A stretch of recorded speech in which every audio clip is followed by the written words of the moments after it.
We are not SEBI registered investment advisors. This video is only meant for educational purpose. Kindly consult your financial advisor before taking any decision for investment and trading. नमस्कार, उमर अमन academy के educational video में आप सभी का स्वागत है।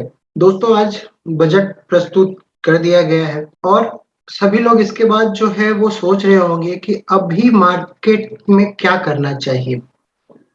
अपना financial planning जो है वो किस तरह से प्लान करें, या फिर यदि उन्होंने कर रखा है तो वहां पे किस तरह से चर्निंग करना पड़ेगा या उसको कंटिन्यू करना पड़ेगा। इस तरह की बहुत सारे कंफ्यूजन जो है वो एक आम आदमी को आ रहा होगा। तो आज इन सभी चीजों के जवाब के लिए हम आपके साथ यहाँ जुड़े हैं। वीडियो को अंत तक देखिएगा ताकि आपके हर सवाल का जवाब शायद आपको इसमें मिल जाए कि आप किस तरह से एक एक्सचेंज ट्रेडेड फंड ईटीएफ में किस तरह से आप इन्वेस्ट करें, कौन सा ईटीएफ आपको कब लेना चाहिए, या कौन सा म्यूचुअल फंड, किस सेक्टर का म्यूचुअल फंड या किस थीम का म्यूचुअल फंड जो है वो आपको लेना चाहिए। और ये आज हम टेक्निकल एनालिसिस का क्लास जो है वो हम सिर्फ और सिर्फ ईटीएफ और म्यूचुअल फंड के लिए कर रहे हैं कि हम चार्ट्स के थ्रू जो है वो ईटीएफ में और म्यूचुअल फंड में इन्वेस्ट किस तरह से करें, कब टाइम करें, कब हमको प्रॉफिट बुक कर लेना चाहिए। तो एक प्रॉपर फाइनेंशियल प्लानिंग के लिए जो है वो आप खुद से डिसीजन ले पाए या फिर एक हेल्दी डिस्कशन आप अपने फाइनेंशियल एडवाइजर से कर सके, ये हमारी कोशिश आज की इस वीडियो की है। तो बने रहिएगा अंत तक। और यदि हमारा यह प्रयास आपको अच्छा लगे तो चैनल को लाइक और सब्सक्राइब जरूर कीजिएगा और अपने कमेंट हमको जरूर भेजिए कि यदि हम आपसे जो थ्योरी जो डिस्कस करते हैं, जो लर्निंग जो हम आपको दे रहे हैं वो आपको कैसा लग रहा है, आप उसको अपने पर्सनल फाइनेंस में यूज कर रहे हैं तो किस तरह से यूज कर रहे हैं, कहाँ दिक्कत आ रही है, हर तरह का, चाहे वो आपको वीडियो अच्छा लग रहा हो या कुछ हमारे में कमियां हैं, तो जरूर उसके लिए भी जो है वो अपने कमेंट्स हमको भेजें।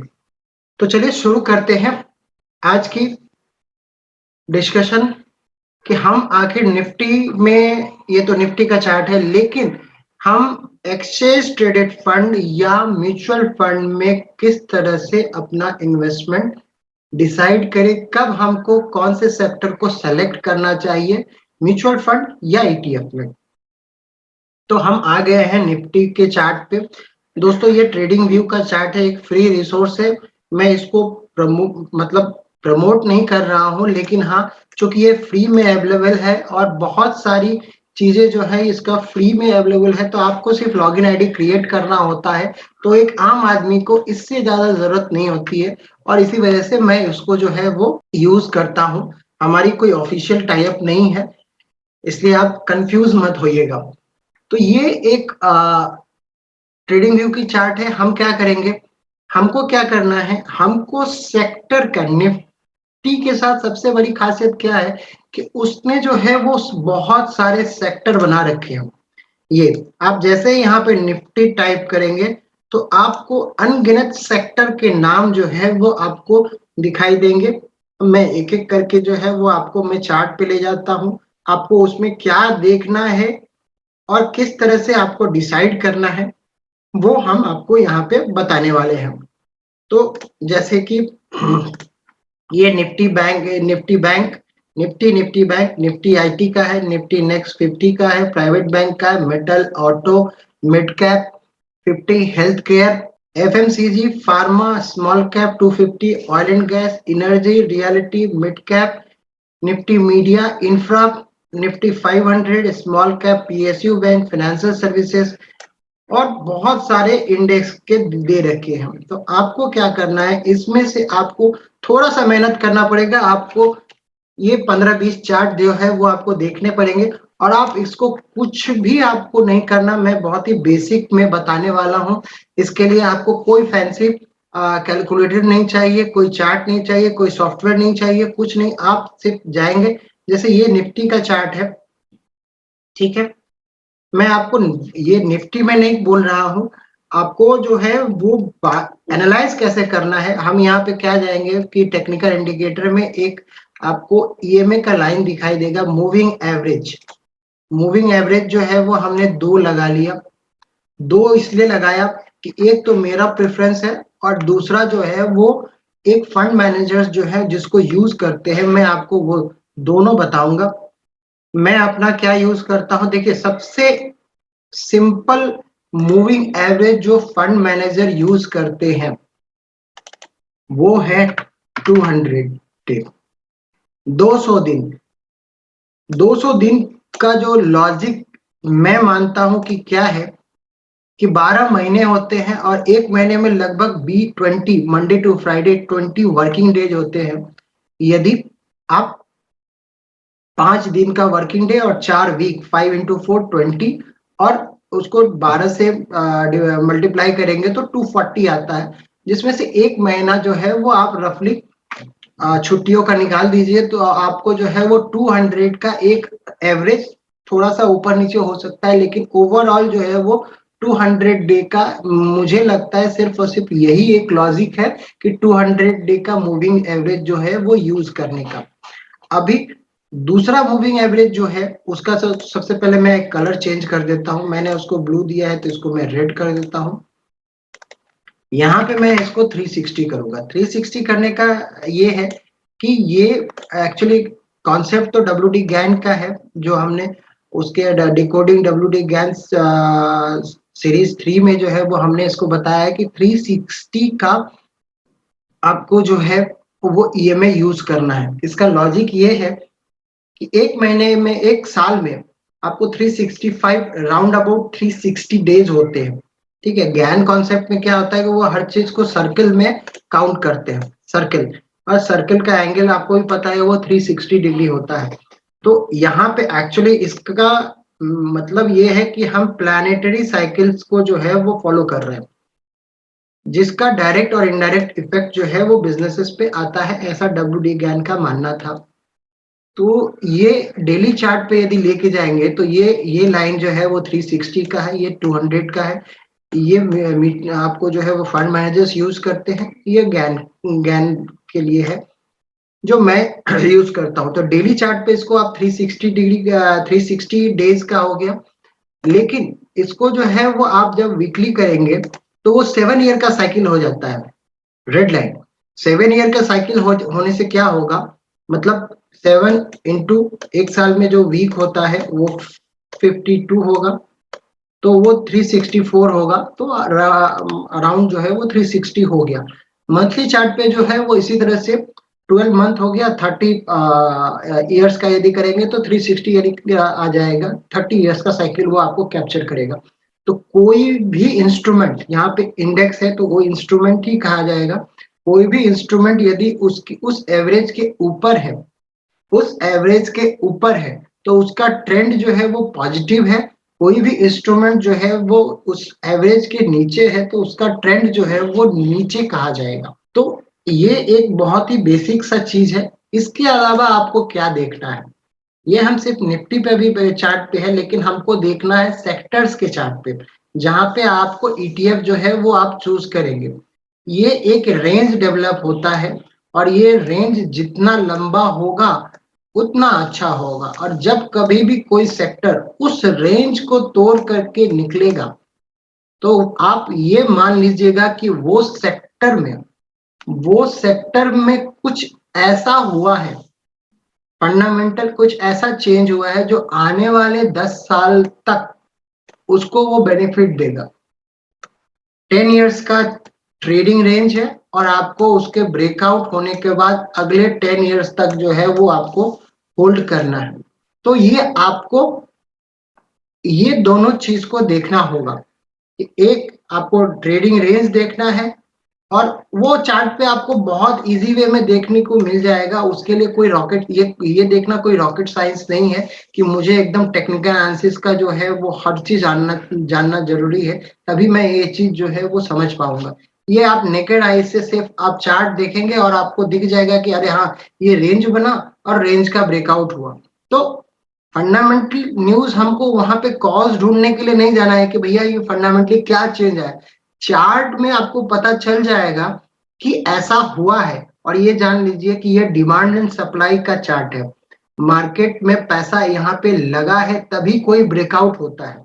इस प्राइस यदि मैं हटा दूं, अभी तक ये समझिए, लॉजिक ये है कि यदि ये रेंज के अंदर यदि कोई कमोडिटी जो है वो ट्रेड कर रही थी, कुछ भी ऐसा एबनॉर्मल हुआ, मान लीजिए 5 इयर्स या 10 इयर्स का ये रेंज है और उसको उसके ऊपर ये ट्रेड करने लगा, तो ये एबनॉर्मल बिहेवियर जो है वो हुआ होगा। तो ये जो आपको बार दिखती है ना, ये यहाँ पे एक्चुअल में मार्केट पार्टिसिपेंट का पैसा लगा हुआ रहता है। ठीक है, तो जिन्होंने भी बड़े क्वांटिटी में बाय किया होगा वही इस रेंज को तोड़ सकते हैं। तो जब बड़े प्लेयर्स जो है, एफआईआई हो गए, डीआईआई हो गए, जो हमारे आपसे बहुत ज्यादा नॉलेजेबल हैं, जिनको फंडामेंटल्स की बहुत ज्यादा परख है या वो मार्केट के साइकिल्स को प्रेडिक्ट कर सकते हैं, तो जब उन्होंने अपना पोजीशन बना लिया ना, उसके बाद आपको अपना एसआईपी स्टार्ट करना है।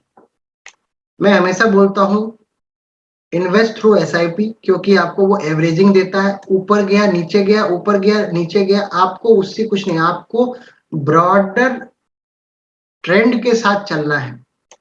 राइट, आप आपके डीमेट में वो होल्ड करेंगे, बस आपको यूनिट ही तो अर्न करने हैं। ये रेंज हुआ, मैं एक बार फिर से बता देता हूँ, रेंज का ब्रेकआउट हुआ तो फिर आपको अपने एसआईपी स्टार्ट कर देना है उस सेक्टर में, उस सेक्टर के ईटीएफ में या उस सेक्टर के म्यूचुअल फंड में।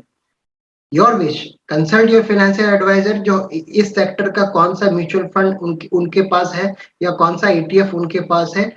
और यदि नहीं है तो सिंथेटिक बना लीजिए। भी सिंथेटिक बनाने का मतलब उस पर हम बाद में बात करेंगे, मैं एक और वीडियो उस पर बनाऊंगा। लेकिन अभी फिलहाल जो है वो हम देखते हैं कि हमको कौन से सेक्टर को चूज करना है। जैसे आज बजट खत्म हो चुका है, तो अभी जो डिस्कशन चलेगा कि आने वाले 1 साल तक जो है वो कहाँ पे, आप ये देखिए कि मार्केट में कहाँ, किस सेक्टर में पैसा जा रहा है। जिस सेक्टर में पैसा लगेगा, कैपेक्स आएगी, वहीं पे ग्रोथ आएगा। ग्रोथ के लिए कैपेक्स का होना बहुत जरूरी है। राइट, तो हम इसको जो है वो, जरूरी नहीं है कि हम बहुत ज्यादा डीप स्टडी करें, हम इसको चार्ट से भी प्रिडिक्ट कर सकते हैं या जान सकते हैं। क्योंकि यहाँ पे रियल मनी चार्ट पे जो है वो आप जान लीजिए मार्केट पार्टिसिपेंट का रियल मनी लगा होता है और वो आपको ज्यादा अच्छी तरह से जो है वो आपको मार्केट के सिनारियो को बताएगी। तो अभी आप देखिए कि ये 200 डे का ये मंथ का है, मैं आपको बताऊं ये मंथ का है, महीने का चार्ट है, ये काफी लंबा पीरियड है।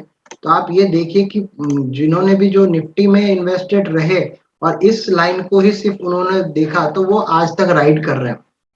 अब हम मंथली चार्ट पे ही जाएंगे, क्योंकि इन्वेस्टमेंट के लिए मोस्टली आपको मंथली चार्ट पे ही आपको अपने डिसीजन लेने होते हैं। तो हम यहाँ पे देखिए, निफ्टी बैंकिंग सेक्टर भी जो है वो अपने 200 के मूविंग एवरेज के ऊपर चल रही है। उसके बाद हम देखते हैं कि और कौन सा है, निफ्टी आईटी। आईटी भी जो है वो देख लीजिए। पर मैं जो आपको बताने की कोशिश कर रहा था वो यहाँ पे ये देखिए, 2013 में क्या हुआ आईटी इंडेक्स में। आईटी इंडेक्स में एक रेंज बना, ये केपी का जो प्रॉब्लम हुआ था 2000 में, या आईटी बबल जो हुआ था, उसके बाद से ये इंडेक्स रेंज में था। राइट, ये हाई बना था।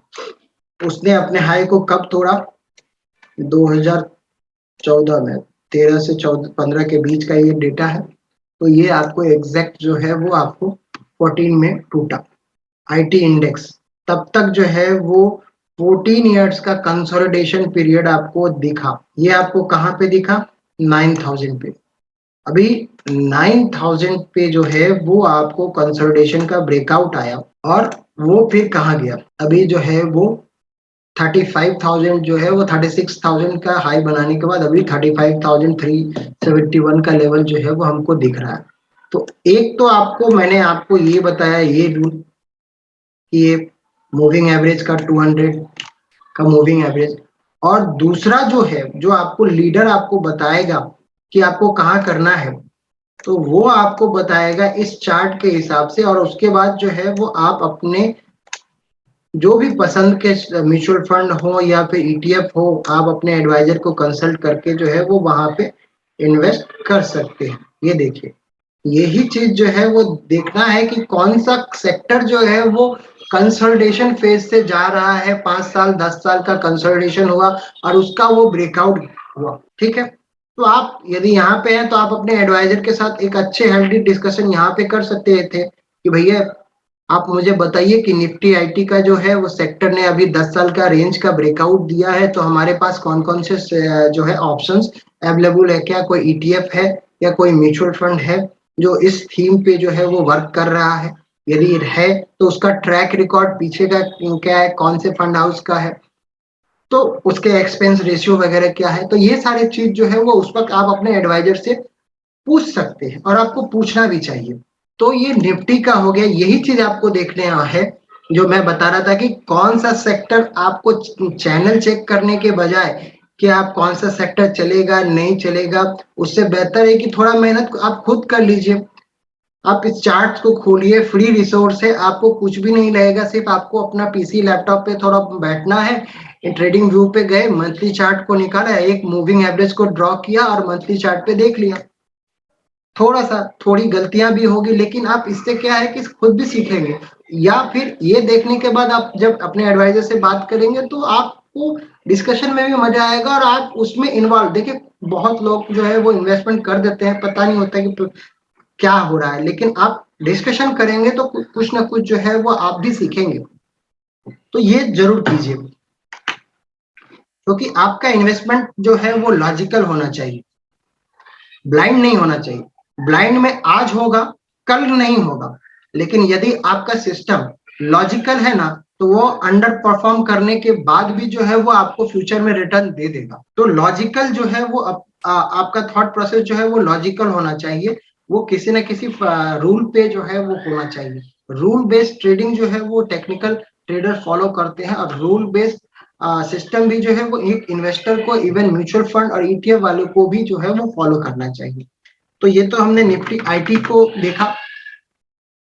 अब मेटल्स देख लेते हैं, मेटल्स में अभी क्या हो रहा है। मेटल्स मतलब मैं देखिए, मैं अभी यहाँ पे कोई होमवर्क करके नहीं बैठा हूँ, मैं आप लोगों के साथ जो है वो बस बजट खत्म हुआ था उसके बाद जो है वो मैंने सोचा, क्योंकि कोई कुछ क्वेरी भी थी कि कौन से ईटीएफ में किस तरह से करें, तो मुझे उसी से आइडिया आया कि rather than asking to me और समवन एल्स कि आप कहाँ पे इन्वेस्ट करें, बेहतर है कि आप जज करें कि आपको कहाँ पैसा लगाना है, आप खुद मेहनत करें। तो ये वीडियो देखिए और आप जो है उसके बाद इसको प्रैक्टिस कीजिए और फिर डिसाइड कीजिए कि आपको अपना पैसा कहाँ लगाना है। ये देखिए 2000, सबसे पहले तो टाइम पीरियड देखिए, 2012 से लेकर के 2022, यानी कि कितना साल, ये तो 22 चल रहा है, ये लगभग 8 से 9 साल का डेटा है। और ये 8 से 9 साल का डेटा जो है वो देखिए, आज हम जो है वो डिटेल में नहीं जा रहे हैं कि निफ्टी के वेबसाइट पे जाकर के कि उसमें कौन कौन से कंस्टिट्यूएंट है, कौन कौन से स्टॉक है उस इंडेक्स में, हम सिर्फ चार्ट्स पे कर रहे हैं। हम उस पे भी जो है वो एक अलग से वीडियो बनाएंगे कि कौन से सेक्टर में कौन कौन सी कंपनियां हैं और उसका वेटेज कितना है वो, या फिर जिसका मैंने एक सिंथेटिक ईटीएफ का या म्यूचुअल फंड का जो आप लोगों को बोला, यदि मान लीजिए मार्केट में कोई अवेलेबल नहीं है तो आप किस तरह से सिंथेटिक ईटीएफ बना सकते हैं।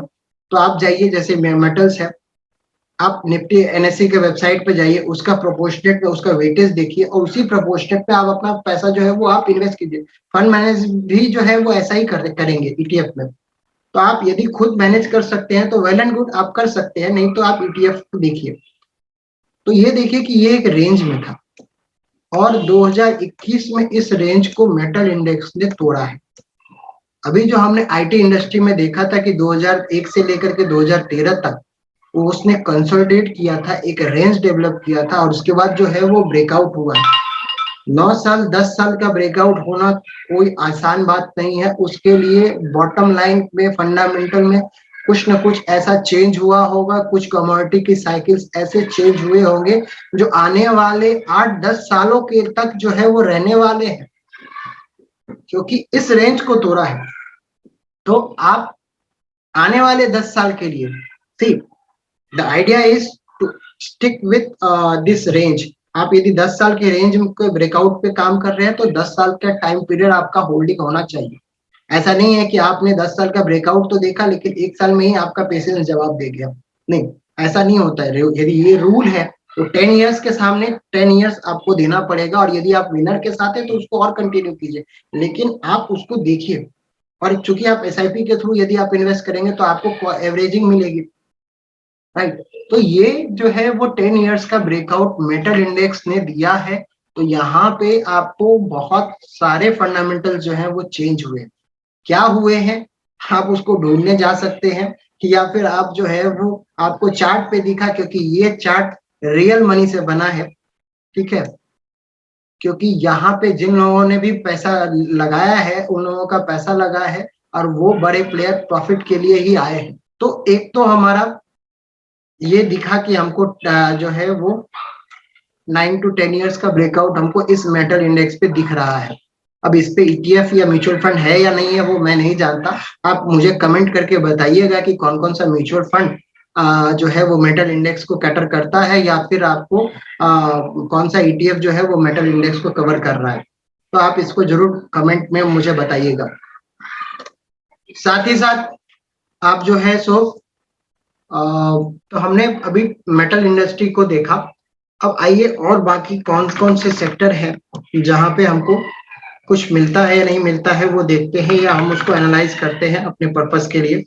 तो हम मेटल तक गए थे, अब ऑटो को देखते हैं। ऑटो जो है वो आपको 200 के मूविंग एवरेज पे ऊपर चल रहा है, बाकी कोई रेंज डेवलपमेंट है नहीं, पर हाँ इट्स अ ट्रेंडिंग, क्योंकि ये इस मूविंग एवरेज के ऊपर है। बाकी यहाँ पे आपको कुछ सिवाय उसके और कुछ दिखता नहीं है। इसके बाद जो है वो हेल्थ केयर का डेटा बहुत कम है। निफ्टी वालों का यही बहुत अच्छा है कि वो इतने सारे सेक्टर्स बना कर रखते हैं कि एक इंडिविजुअल भी जो है वो अपना फाइनेंशियल प्लानिंग बहुत ही आसानी से कर सकता है। अभी देखिए एफएमसीजी में क्या हुआ, आपको यही देखना होता है। देखिए इसने क्या किया, इसने 2 बार रेंज बनाया, एक रेंज यहाँ पे बनाया और एक जो है वो 5 इयर्स का बनाया, और उसके बाद जो ब्रेकआउट दिया है 9-10 में, राइट। तो वो आपका जो है वो कंटिन्यू होता रहा, और वो आज भी देखिए कि जब भी आपको कोई ट्रेंडिंग जो है वो मिल जाता है तो आपको उसमें से एग्जिट नहीं करना चाहिए। अभी तक जो है सो उसने एग्जिट नहीं दिया है। तो ये हमने देख लिया। तो ये हमारा एफएमसीजी था। अब जो है सो हम बाकी और देखने की कोशिश करते हैं। निफ्टी फार्मा का भी मोरलेस जो है वो वही वैसा ही है कि वो 200 मूविंग एवरेज के ऊपर जो है वो चल रहा है, और ये जो है वो एक रेंज अभी जो है वो, लेकिन ये रेंज जो है वो बहुत बड़ा है। ये रेंज इस तरह से नहीं, क्योंकि ये वी के सी रेंज जो होता है वो कभी भी वी नहीं होता। रेंज जो है वो इस तरह से आपको दिखाई देगा, और वो 3-4 बार होना चाहिए। ये अभी 1 डाउन 1 अप हुआ है, मल्टीपल अप डाउन होना चाहिए, तभी जो है वो आपको, भले ही ये 5 साल का रेंज है लेकिन आपको ये टिपिकल वी शेप दिख रहा है। तो आपको जो है वो इस चीज से जो है वो थोड़ा सा बचना चाहिए। रेंज को आइडेंटिफाई, मैं इसके इस इंडेक्स के अगेंस्ट में नहीं बोल रहा हूँ, मैं आपको बोल रहा हूँ कि आप रेंज को जो है वो यदि इसको आप रेंज नहीं मानेंगे, जो 5 इयर्स का टाइम तो है, 2016 से लेकर के 2022 अभी 22 चल रहा है, तो 5 इयर्स का ये कंसोलिडेशन हो गया नहीं। उसमें जो है वो आपको ये ऊपर नीचे इस तरह से देखना पड़ेगा, तब आप उसको एक वैलिड ब्रेकआउट जो है वो मानेंगे। अभी आप सिर्फ और सिर्फ ये बोल सकते हैं कि ये एक ट्रेंडिंग सेक्टर है, क्योंकि ये ब्रॉडर 200 डे मंथ का 200 जो ईएमए है वो आपके उसके ऊपर चल रहा है, तो ये ट्रेंडिंग है, ये इसका ट्रेंड में है। मतलब इसका जो है वो लॉन्ग टर्म ट्रेंड जो है वो अप है। सिर्फ आप यहाँ पे ये कह सकते हैं, यहाँ पे आपको रेंज कुछ भी नहीं दिखाई दे रहा है। तो ये तो हो गया। अभी इसके बाद जो है सो हमने फार्मा देख लिया, अभी एनर्जी में देखते हैं। अभी यस सी ये देखिए, हमने जो आईटी में देखा, अभी मेटल्स में देखा, और ये देखिए 2008 के बाद से निफ्टी एनर्जी, मुझे नहीं पता कि इसमें कौन कौन से शेयर लेकिन रिलायंस इंडस्ट्री तो है, ये मुझे ध्यान है। तो उसका ब्रेकआउट जो है वो देख लीजिए, 2017 में आया निफ्टी एनर्जी इंडेक्स में। आप मुझे बताइएगा कि उसमें से कौन कौन से सेक्टर ने आउट परफॉर्म किया मार्केट को।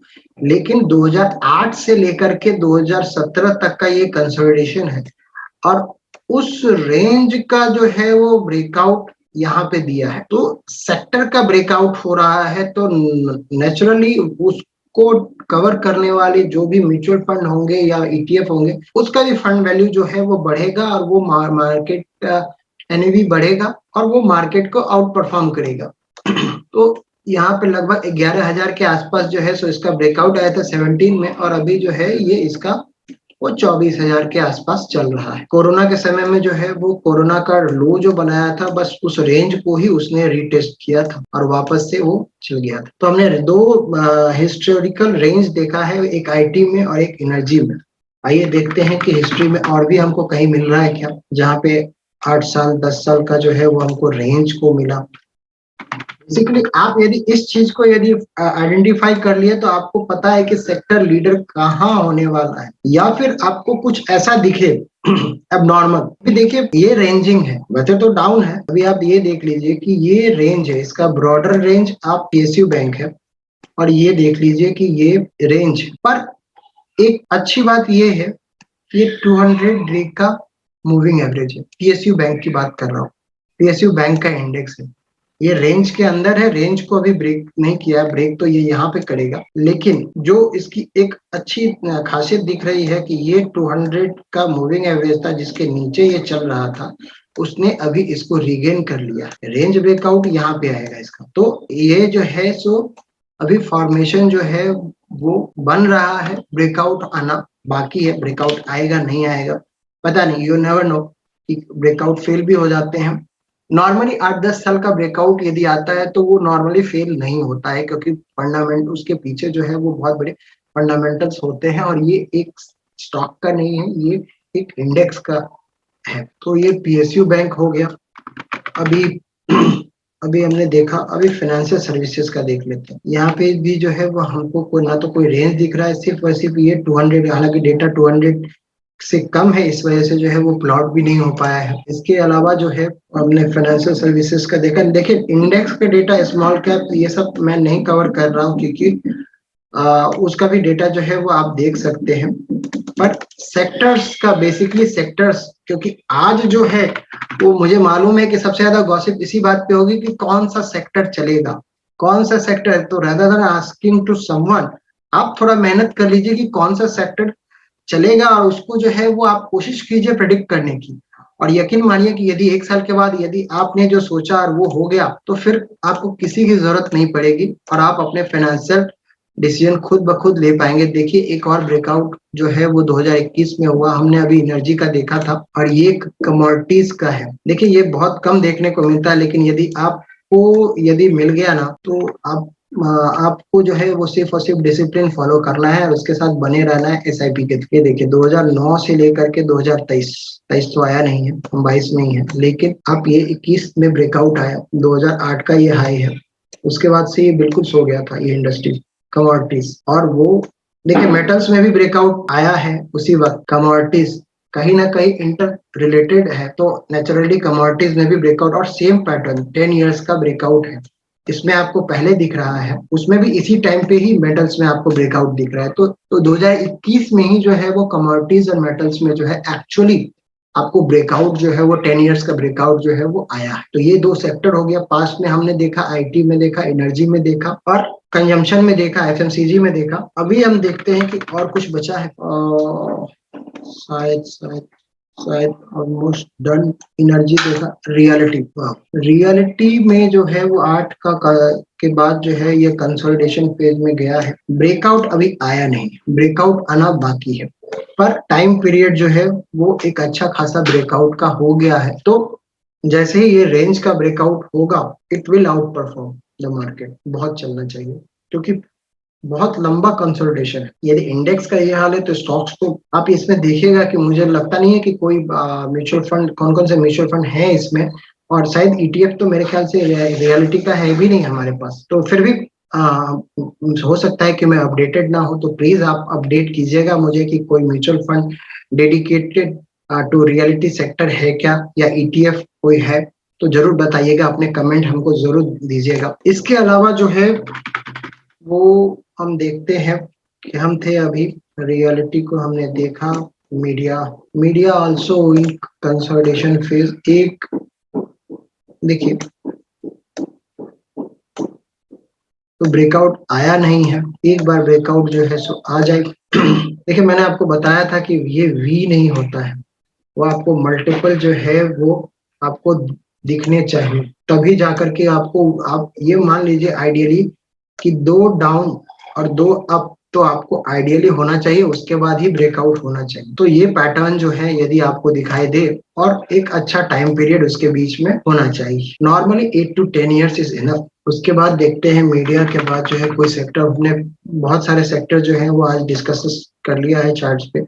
मेरे ख्याल से जिन लोगों को आदत नहीं होगी वो लोग तो बोर भी हो गए होंगे कि हम कितने चार्ट्स पे डिस्कशन कर रहे हैं, पर यकीन मानिए इससे ज्यादा आपको फाइनेंशियल प्लानिंग में आपको देखने की जरूरत नहीं होती है, और मुश्किल से हमने अभी 15-20 मिनट आप लोगों के साथ डिस्कस किया है, ये बिल्कुल रियलिटी के तरह था। पर हाँ, इसका ब्रेकआउट जो है वो 21 में आ गया है, अभी भी पूरी तरह से बढ़ा नहीं है, लेकिन हाँ निफ्टी इंफ्रा जो है वो 2009 के बाद से जो है वो 21 में, आपको ये देखिए मैं आपको जो बता रहा था कि one up down up down up down then breakout, इस तरह से आपको होना चाहिए। एक्चुअल में आपको एटलीस्ट 2 अप 2 डाउन और उसके बाद ब्रेकआउट। तो ये देखिए, ये बस आपको क्या करना है, इस थीम को सिर्फ कैरी ही तो करना है आपको 8-10 साल, और आपको एसआईपी के थ्रू, और लकीली यदि किसी मार्केट क्रैश हो जाता है तो थोड़ा हिम्मत करके आप वन टाइम इन्वेस्टमेंट कर सकते हैं।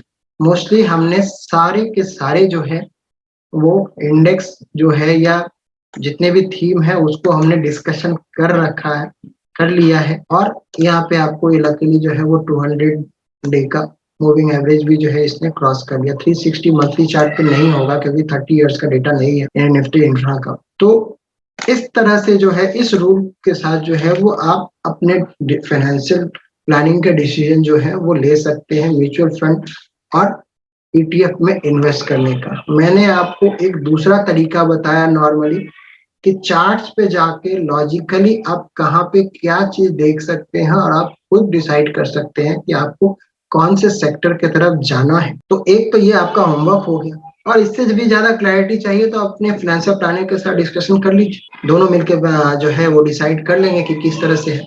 मार्केट में आए हैं तो देखिए मार्केट का रिस्क तो आपको बेयर करना पड़ेगा, इक्विटी मार्केट का जो रिस्क है जहाँ पे आपको लॉसेस हो सकते हैं, ठीक है, लेकिन चूंकि आप एक लॉन्ग टर्म के लिए आ रहे हैं, ठीक है, तो लॉन्ग टर्म में जो है यदि आप इस तरह से यदि आप सोच समझ करके इन्वेस्ट करेंगे तो मुझे नहीं लगता है कि, देखिए फिर भी हो सकता है, लेकिन आपने बहुत हद तक अपने रिस्क को मिनिमाइज कर लिया होता है यदि आप इस तरह से एनालाइज करके होमवर्क करके आप मार्केट में एंट्री ले। आशा करता हूँ कि हमारा यह प्रयास जो है वो आपको अच्छा लगा होगा। अच्छा लगा तो लाइक और सब्सक्राइब जरूर कीजिएगा, और अपने कमेंट्स हमारे इस वीडियो पे ईटीएफ और म्यूचुअल फंड से रिलेटेड जो भी हो वो जरूर दीजिएगा कि आपको आपके थीम के हिसाब से कोई है या नहीं है, तो फिर आप उसको किस तरह से सिंथेटिक वे में जो है उसको बना पाएंगे। मैंने उसका भी एक क्लू आपको इस वीडियो में दिया है, पर हाँ एनालाइज करने के लिए आपको सिर्फ इंडेक्स के चार्ट को ही तो करना है, आप उसको पढ़िए समझिए और डिसाइड कीजिए। थैंक यू, नमस्कार।